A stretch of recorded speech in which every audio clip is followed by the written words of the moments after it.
मैं आप तमाम लोगों का तहे दिल से शुक्रिया अदा करता हूँ। इस इलाके में जब भी मैं आता हूँ, जब भी यहाँ से गुजरता हूँ, मुझे 2014 के बाद का वो रास्ता नज़र आता है कि जहाँ पर सिर्फ इस रास्ते के ऊपर खड्डे हुआ करते थे, तंग रास्ते थे। अल्हम्दुलिल्लाह मजलिस इत्तेहादुल मुस्लिमीन ने आज जिन इलाकों के अंदर कुछ जो बड़े काम किए हैं, उसमें चाहे ये रास्ता हो या हमारे कटकट गेट का मामला हो या जो हमारी पुरानी शिनाख्त जिसकी वजह से हमारे शहर की शिनाख्त थी, उसको बचाए रखने का हमने जो कोशिशें किए हैं, अल्हम्दुलिल्लाह उसमें हमें कामयाबी मिली है। नौजवानों, आज हमारे इलेक्शन के ताल्लुक से आप लोग बहुत सारी बातें सुन रहे होंगे। मैं सिर्फ इतना आप लोगों से कहना चाहता हूं, अगर हमारा ईमान पुख्ता है, अगर हम अल्लाह पे यकीन रखते हैं, तो इस बात के ऊपर भी यकीन रखना चाहिए कि तो इज़्ज़ु मन तशा व तज़िल्लु मन तशा, इज्जत का और जिल्लत का देने वाला खुदा है। अगर हमारे हिस्से में जीत लिखी है तो अल्लाह गैब से जरिए बनाता है। अगर हमें लोकसभा के अंदर हारना पड़ा, मुझे मालूम है कि उस दिन आपकी कैफियत कैसी थी, आप लोग कितने मायूस थे, कितने नाराज थे। यकीनन आपका वो दुख, आपकी वो नाराजगी जायज इसलिए भी थी कि आप लोगों ने शिद्दत के साथ मेहनत की थी, बुजुर्गों ने, हमारी माएँ और बहनों ने दुआएं की थी, और उसके बाद अगर नतीजा आया तो उस हारने के बाद भी मैंने एक ही बात कही थी कि इस दुनिया में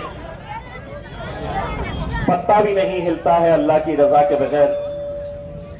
अगर उसमें हमारी हार हुई है तो कहीं ना कहीं अल्लाह उससे बेहतर कुछ चाहता था। वहां नाकामयाब करके शायद वो ऐसा दिन दिखाना चाहता था कि पूरा महाराष्ट्र जिसको हराने के लिए निकला है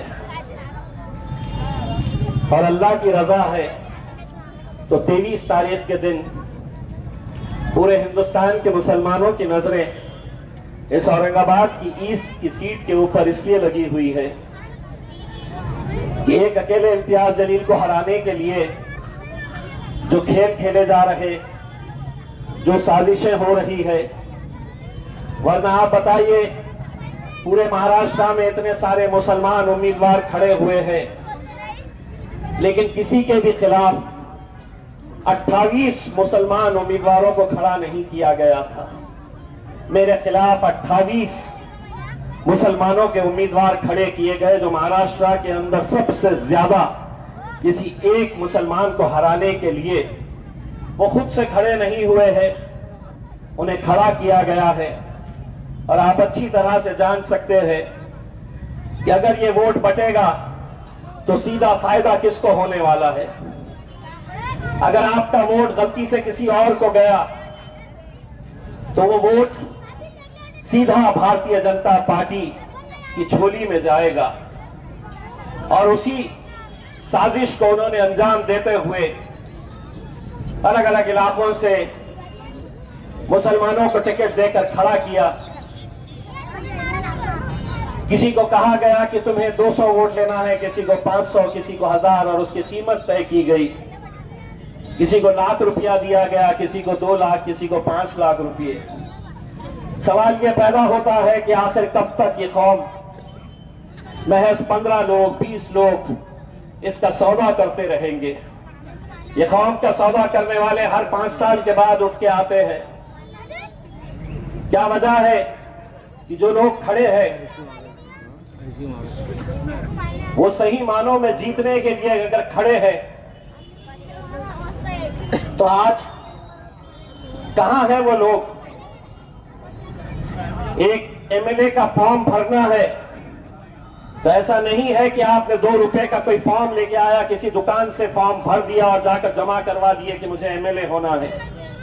एक फॉर्म भरने के लिए भी एक वकील की जरूरत होती है, दुनिया भर के एफिडेविट्स लगाने पड़ते हैं। और ऐसा नहीं है कि सिर्फ फॉर्म जाके जमा कराना होता है, फॉर्म के साथ 10,000 रुपये भी जमा कराने होते हैं। 2-3 ऐसे उम्मीदवार हैं कि जिनकी माली हालत ऐसी नहीं है। उनसे मिलने के बाद मुझे यह एहसास हुआ कि ये दिन में अगर मेहनत करते होंगे तो रात में इनका चूल्हा जलता है। लेकिन ये भी 10,000 रुपये कहां से लेकर आए हैं ये इलेक्शन लड़ने के लिए? आप अच्छी तरह से समझ चुके होंगे ये साजिशों को। मेरा सिर्फ यही कहना है, मैंने लोकसभा में भी यही कहा था, अगर कोई बेहतर उम्मीदवार है जो पढ़ा लिखा है, जो तुम्हारे मुद्दे ऐवानों के अंदर उठा सकता है, जो हुकूमत से आंख में आंखें डालकर सवाल कर सकता है, आप उसको चुनिए। लेकिन अगर हम बढ़ गए तो हम खत्म हो जाएंगे। हमारा वजूद वैसे ही खत्म हो चुका है। आज लोकसभा के अंदर कम से कम 2019 में इस कौम ने पूरी ताकत लगाई, हमारे दलित भाइयों ने हमारा साथ दिया, तो पूरे महाराष्ट्र से इकलौता एक मुस्लिम एमपी वहां पर ऐवान के अंदर लोकसभा के अंदर गया। 2024 के अंदर हम कोशिशें करने के बावजूद भी ये जीत हमें नसीब नहीं हुई। आज कैसी कैसी रुकावटों का सामना करना पड़ रहा है। लोग इंतजार में है हमें टूटा हुआ देखे, और हम हैं कि सहते सहते पत्थर के हो गए। हर रोज एक नई बात सामने आती है। लड़े तो किस किस से लड़े? जालना रोड पर 2 होर्डिंग्स क्या लगा दिए हमने। भारतीय जनता पार्टी के लोग जहां पर हमारी होर्डिंग लगी थी वहां जाकर जबरदस्ती जिसने एनओसी दिया, पुलिस की परमिशन है, बाकायदा फीस भरी गई, लेकिन उस पर दबाव डालकर वो होर्डिंग्स वहां से निकाली गई। जब ये बात शाम में मेरे पास आई तो मैं औरंगाबाद के पुलिस कमिश्नर को फोन करके ये बताया हूं कि इलेक्शन अगर लड़ना है तो हम इलेक्शन को इलेक्शन की तरह लड़ने के लिए तैयार है। अगर गुंडागर्दी करना है, दादागिरी करना है, भाईगिरी का इतना ही शौक है, तो भाजपा के उस उम्मीदवार अतुल सावे को ये खुला चुनौती देता हूं, अगर शराफत से इलेक्शन लड़ना है तो लड़, और अगर दादागिरी करना चाह रहा है तो उसके लिए भी हम तैयार हैं।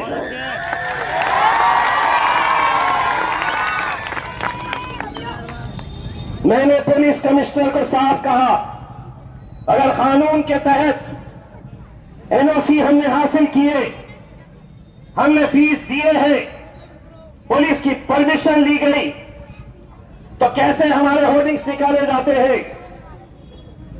मैं स्टेज पर बैठा तो मुझे एक मीडिया वाले का फोन आया कि आपका एक मीडिया के लिए स्टेटमेंट चाहिए। मैंने कहा क्या हुआ? तो बोले असद साहब की सभा शोलापुर में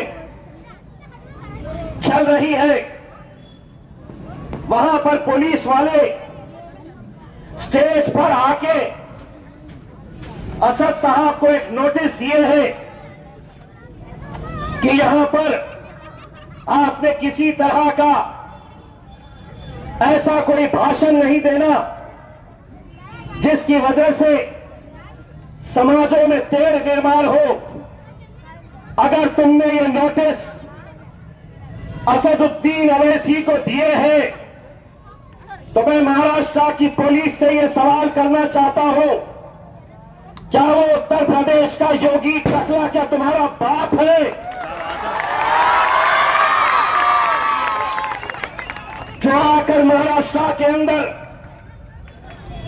ये भाषण देकर गया है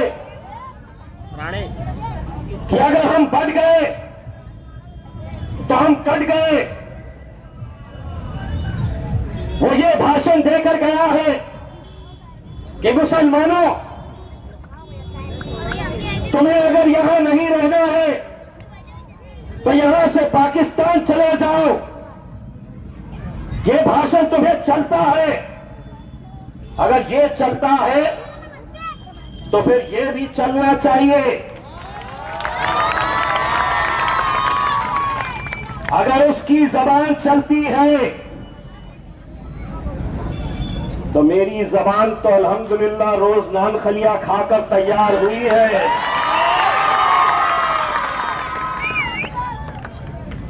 तुम मुझे अगर रोकोगे तो मैं भी तुम्हें साफ कह देता हूं, योगी को और तेरे जैसे जितने भी होंगे, ये मुल्क तेरे बाप का नहीं है।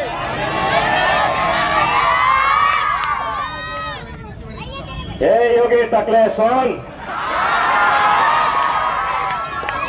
ये मुल्क तेरे बाप का नहीं है।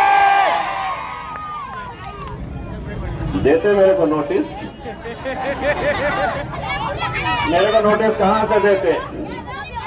दे ही नहीं सकते, क्योंकि मैंने तो आधा बोला, आधा इन्होंने बोला। जिसको जो पैगाम पहुंचना था वो पहुंच चुका है। लेकिन हम ये सवाल करना चाहते हैं मेरे भाई कि कब तक हम इसी तरह का शिकार होते रहेंगे। आज क्या वजह है कि समाजवादी पार्टी को पूरे महाराष्ट्र के अंदर महाविकास आघाड़ी के साथ गठबंधन है, उनका अलायंस है। शरद पवार कांग्रेस, उद्धव ठाकरे की शिवसेना के साथ समाजवादी पार्टी का भी गठबंधन है। उन्हें उस गठबंधन के अंदर महज 2 सीटें दिए गए हैं। एक खुद अबू आसिम की सीट गोवंडी से और दूसरा उनका एमएलए भिवंडी की ईस्ट कॉन्स्टिट्यूएंसी से रईस को टिकट दिया गया है। हमने तय किए थे कि हम इनके खिलाफ उम्मीदवार नहीं उतारेंगे, लेकिन पता चला कि जैसे ही इम्तियाज जलील यहां से खड़ा रहने वाला है, तुमने खामोशी से यहां पर एबी फॉर्म लगाकर और अबू आसिम आज के इस इलेक्शन के अंदर अगर भारतीय जनता पार्टी के देवेंद्र फडणवीस के इशारों के ऊपर अगर कोई नाच रहा है तो उस शख्स का नाम है अबू आसिम।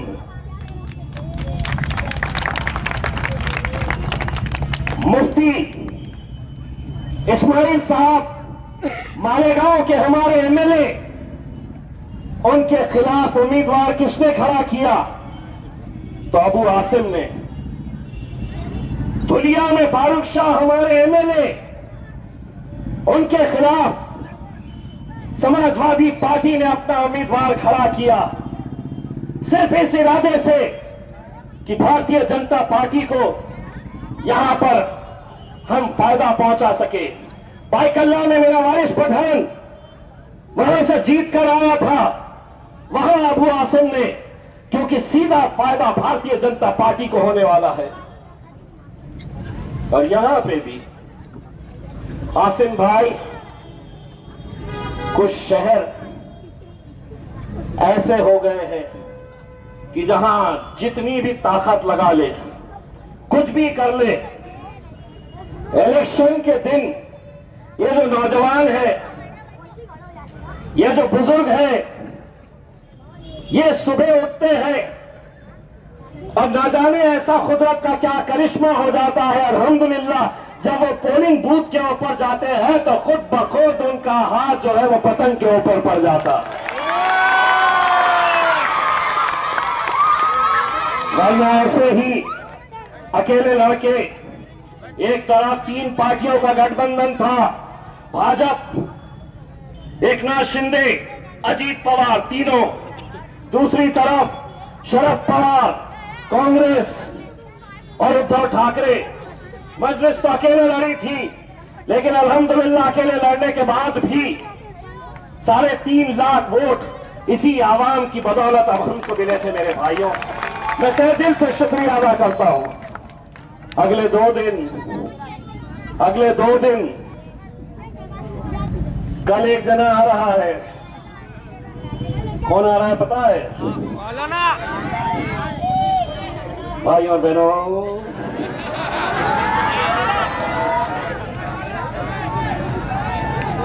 चाय वाला।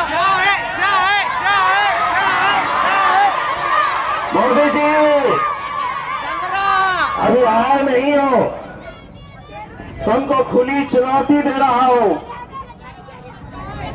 किरारपुरे में जलसा लो और इतनी पब्लिक जमा करके दिखा दो तो मान जाऊंगा कि तुम मुल्क के वजीर आज़म हो।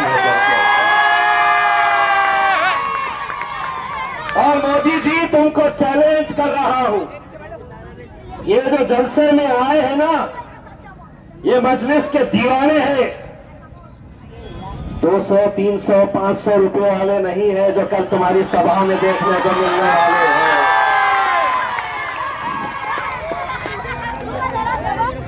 वैसे सुना है यहां पर 2-4 दिन पहले बड़ी गाड़ियां आई थी, भर भर के।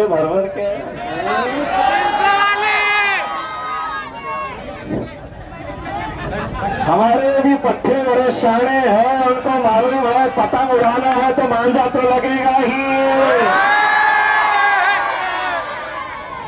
चलने दो, मैं भी हूं साथ में। बस आप लोगों से मेरी सिर्फ इतनी इल्तिजा है मेरे भाइयों, मुसलमानों के लिए इससे बदतर और क्या बात हो सकती है। हाजी साहब, हम मुसलमानों के लिए इससे ज्यादा और क्या हो सकता है कि जो हमारे लिए हमारी जान से ज्यादा अजीम है। हमारा वजूद, हमारी पहचान, हमारी शिनाख्त जिसकी वजह से है आज हमारे नबी करीम सल्लल्लाहु अलैहि वसल्लम के खिलाफ खुलेआम गुस्ताखी हो रही है और कोई बोलने के लिए तैयार नहीं है। मुझे फख्र है मेरे नौजवानों पर, मुझे फख्र है कि अल्हम्दुलिल्लाह हमने एक आवाज क्या लगाई, लब्बैक कहकर हजारों की तादाद के अंदर लोग मुंबई तक हमारे साथ चले। हम सिर्फ एक पैगाम उस हुकूमत को देना चाह रहे थे, हम सिर्फ एक पैगाम उस एकनाथ शिंदे साहब को देना चाह रहे थे जिन्होंने उस रामगिरी को बाजू बिठाकर कहा था, या राज्यामध्ये तुझ्या केशाला ही आम्ही हाथ लावून देणार नाही। इस राज्य के अंदर तुम्हारे बाल को भी धक्का लगने नहीं देंगे। एकनाथ शिंदे ने उस गुस्ताख रसूल को अपने बाजू बिठाकर कहा था। ये अलग बात है कि वो जो महाराज है जिसको ये कहा गया था कि तेरे बाल को भी धक्का नहीं लगने देंगे, मैंने उसकी फोटो गौर से देखा तो पता चला पहले से ही टकला है, बाल ही नहीं है, बाल ही नहीं है। हम ऐसा कुरेद को देख लेते हैं एकदम, अरे हाँ टकले तो कहां से इसका बाल को धक्का लगेगा। लेकिन हम मुंबई तक अगर गए थे तो एक पैगाम देने के लिए गए थे कि ये कौम जो है ये कोई मुर्दार कौम नहीं है, हम भी जिंदा कौम है, हम भी रास्ते पे आ सकते हैं, हम भी जमहूरी तर्ज के ऊपर हमारी आवाज बुलंद कर सकते हैं, हम भी हम हर चीज बर्दाश्त कर सकते हैं, लेकिन हमारे आका हमारे नबी करीम सल्लल्लाहु अलैहि वसल्लम के खिलाफ हम एक शब्द भी गुस्ताखी का बर्दाश्त नहीं करेंगे। ये पैगाम देने के लिए हम गए थे। मेरे भाइयों, मुझे मालूम है ये इलेक्शन में कैसे कैसे हथकंडे अपनाए जाते हैं। कुछ दिन पहले नारेगांव एक गरीब बस्ती है, वहां पर दो लड़के रात में घरों पर जा रहे थे। ये साजिश आपके मोहल्ले में भी हो सकती है। ये षड्यंत्र, ये खेल, ये पैसों का नंगा नाच आपके इलाके में भी ऐसा खेला जा सकता है। वो बच्चे जाकर गरीबों के घर से इलेक्शन कार्ड ले रहे थे, आधार कार्ड जमा कर रहे थे। इलेक्शन से एक रात पहले उनके घरों पर जाकर जिन जिन के भी इलेक्शन कार्ड लिए गए हैं उनके उंगली के ऊपर स्याही लगाई जाएगी और यह बताया जाएगा कि तुम्हें अब इलेक्शन में जाने की जरूरत नहीं है, तुम्हारा वोट पड़ चुका है। उस इलेक्शन कार्ड के बदले में, उस आधार कार्ड के बदले में कीमत तय की जाएगी कि 300 रुपये किसको देना है, 500 किसको देना है। हराम की दौलत जिनके पास ज्यादा है तो 600-700 रुपये। नौजवानों, मैं तुमसे ही अपील कर रहा हूं, आज 13 तारीख हो गई है, महज एक हफ्ता हमारे पास है। ये सारे खेल खेले जाने वाले हैं, ये सारी साजिशें होने वाली है। अगर कोई गलती से भी तुम्हारे मोहल्ले में कार्ड जमा करने के लिए आया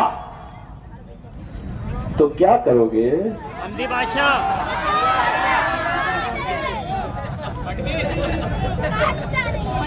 मैंने नहीं बोला, ये बोला अंधी भाषा करेंगे।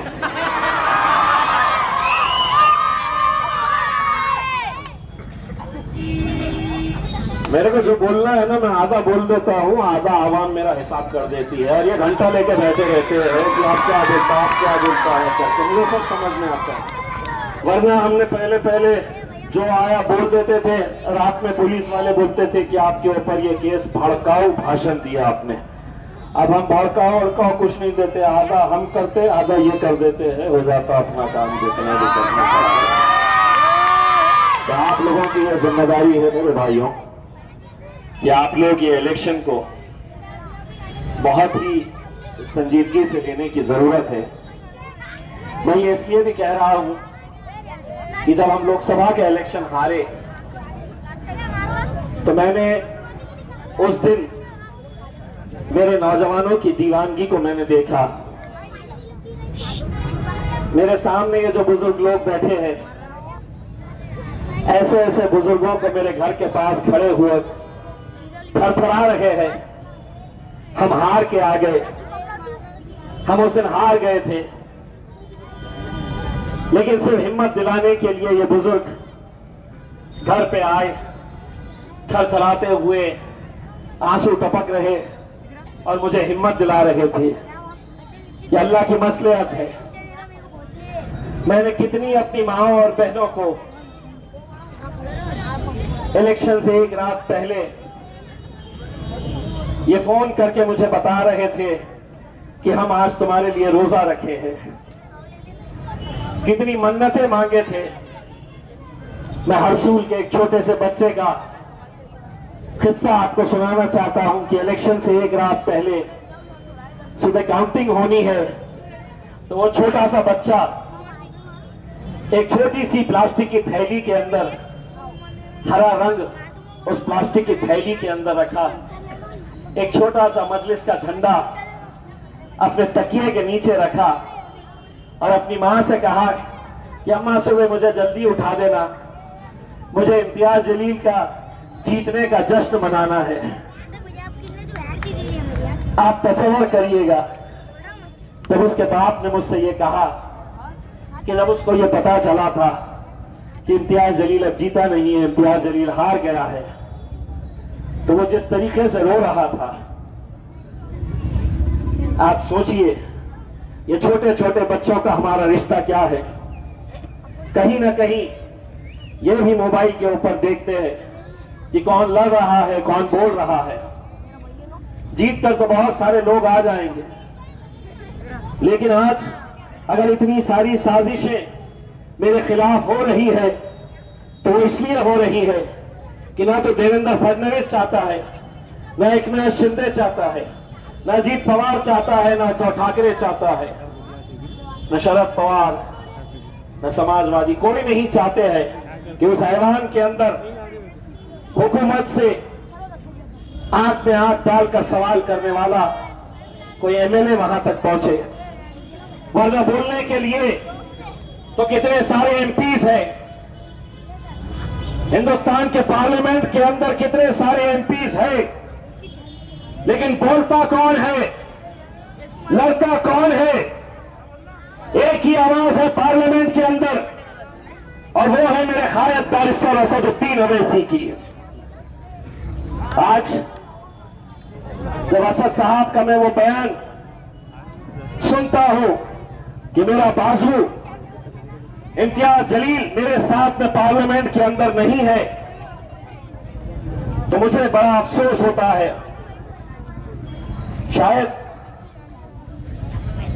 अल्लाह ने ये फैसला लिया हो कि महाराष्ट्र की विधानसभा के अंदर हम लोग जाए।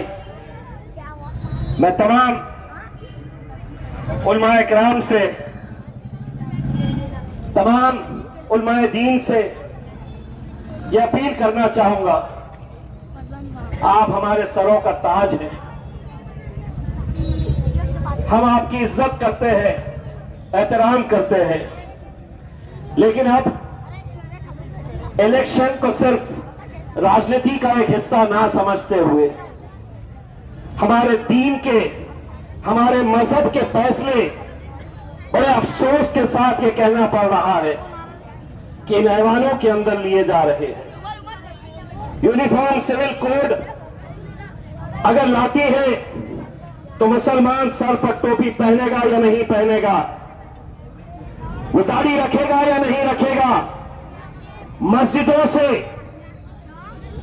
लाउड स्पीकर रहेंगे या उतारे जाएंगे, हमारी बच्चियां हिजाब पहनेगी या नहीं पहनेगी, ये कानून वहां पर अगर बनेगा तो आपके लिए लड़ने वाला कौन है? कौन है आपके लिए आवाज उठाने वाला? क्या आपने ये देखा नहीं कि जिन उलमा इकराम ने यह हुक्म दिया था कि हमें इंडिया अलायंस को वोट करना है, हमने भी तारीफ किए थे, लेकिन बदले में हमें क्या मिला? तो कोल्हापुर के पास गाजापुर के एक गांव के अंदर मुसलमानों के घरों में घुस घुस कर जिस तरीके से उन्हें मारपीट की गई, विधान परिषद का जब इलेक्शन आया तो किसी एक को भी वहां पर विधान परिषद के अंदर भेजा नहीं गया।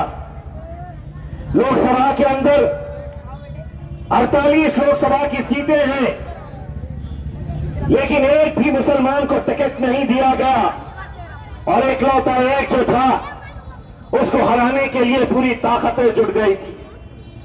वो समझे थे कि मैं हार गया तो घर पे बैठ जाऊंगा, लेकिन अल्हम्दुलिल्लाह आज मुझे इस बात का फख्र है कि मैं इस आवाम की नुमाइंदगी करने का मुझे 10 साल आप लोगों ने मौका दिया, अपने सीने से लगाए रखा, अपने कांधों पर मुझे बिठाया, लेकिन आज मुझे जो गिराने के लिए जो साजिशें हो रही है, मुझे मालूम है कि लोकसभा के वक्त कितने सारे नौजवान ऐसे थे जिन्होंने ये तैयारी किए थे।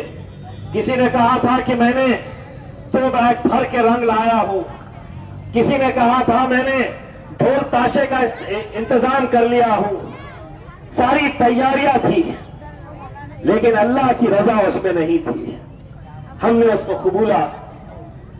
अब जो रंग आपके पास रखा हुआ है हम उम्मीद करते हैं कि 23 तारीख के दिन आप उस रंग का इस्तेमाल करने का हमें मौका मिलेगा। 20 तारीख के दिन एक